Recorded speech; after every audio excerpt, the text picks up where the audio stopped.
അസ്സലാമലൈക്കും. ഞാൻ ഇന്ന് കാസിമിൻ്റെ ചെരുപ്പ് ചിത്രകഥ പറയാൻ പോവുകയാണ്. ഇത് പഴയ കൈറോ നഗരം. ഇത് അബു കാസിം കൈറോ നഗരത്തിൽ താമസിച്ചിരുന്നു.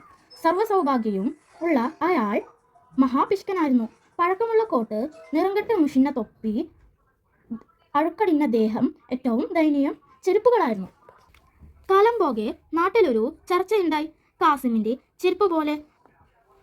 ഒരു ഉദാഹരണം പറയാം. ഡാ, എനിക്ക് ഒട്ടും സുഖമില്ല. എന്തു പറ്റി? നീ കാസിമിൻ്റെ ചെരുപ്പ് തിന്നോ? അങ്ങനെയിരിക്കെ ഒരു ദിവസം പതിവില്ലാതെ ധനം കയ്യിൽ വന്നു. എന്തു ചെയ്യും? ഒന്ന് കുടിച്ചാലോ എന്നയാൾ ചിന്തിച്ചു. ചെരുപ്പ് കക്ഷത്തിൽ വെച്ച് സ്നാനഗൃഹത്തിൽ പോയി. കാണുന്നതാണ് സ്നാനഗൃഹം. അയാൾ കുളിച്ചിറങ്ങിയപ്പോൾ ഒരു പുതിയ ചെരുപ്പ് കണ്ടു. ആ ചെരുപ്പ് കണ്ട ഉടൻ തന്നെ മൂളിപ്പാട്ടും പാടി ചെരുപ്പ് ഇട്ടുകൊണ്ട് പോയി.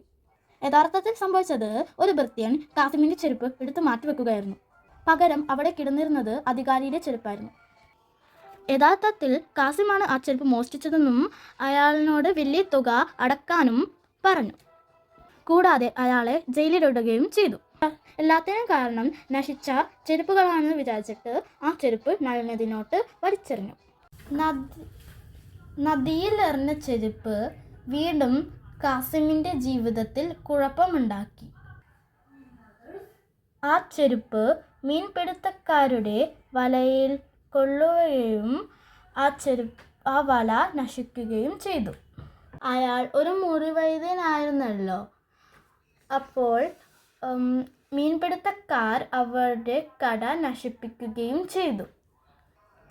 ഇതും കൂടി ആയപ്പോൾ കാസിമിൻ്റെ സങ്കടം ഇരട്ടിയായി. ആ ചെരുപ്പ് കുഴിച്ച് ഇടാമെന്ന് ചിന്തിച്ചു.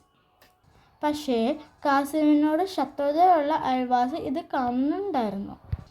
അയാൾ കാസിം സ്വർണ്ണനായനെയാണ് കുഴിച്ചിട്ടതെന്ന് കള്ളപ്പരാതി ഉണ്ടാക്കി. അപ്പോൾ കാസിം തൻ്റെ ചെരുപ്പ് തോട്ടിലേക്ക് വലിച്ചെറിഞ്ഞു. ചെരുപ്പ് മിൽചക്രത്തിൽ കുടുങ്ങുകയും യന്ത്രം കേടുവരുകയും ചെയ്തു. വീണ്ടും കേസ് അധികാരിയുടെ അടുത്തെത്തുകയും അധികാരി വലിയൊരു തുക നൽകണമെന്നും ഉത്തരവിടുകയും ചെയ്തു.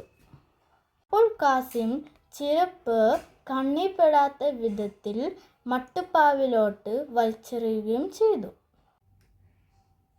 ഇതിനെക്കുറിച്ച് കൂടുതൽ രക്ഷാമാർഗങ്ങൾ ചിന്തിച്ചു. അപ്പോൾ ഒരു നായ ചെരുപ്പ് തട്ടിയിട്ട് താഴെ ഇട്ടു. ആ ചെരുപ്പ് വന്ന് വീഴുകയും വൃദ്ധയുടെ തലയിലായിരുന്നു. വൃദ്ധയുടെ തല പൊട്ടുകയും ചെയ്തു. കാസിം ചിന്തിച്ചു, അയ്യോ, എൻ്റെ പണം വീണ്ടും പോവുകല്ലോ. ഇതും കൂടി ആയപ്പോൾ കാസിം തൻ്റെ ചെരുപ്പെടുത്ത് നേരെ അധികാരിയുടെ അടുത്തെത്തി. കാസിം പറഞ്ഞു, എനിക്ക് ഇനി തെണ്ടുകയില്ലാതെ വേറൊരു വഴിയുമില്ല. അങ്ങനെ ഈ ചെരുപ്പുകൾ എൻ്റേതല്ലാന്ന് പ്രഖ്യാപിക്കണേ. ഇതുമൂലം ഉണ്ടാവുന്ന ദോഷങ്ങൾക്ക് ഞാൻ ഉത്തരവാദിയല്ലാന്ന് പ്രഖ്യാപിക്കണേ. ഇത് കേട്ട ന്യായാധിപൻ ഹ ഹ ഹ എന്ന് പൊട്ടിച്ചിരിച്ചു. കഥ ഇവിടെ തീരുന്നു.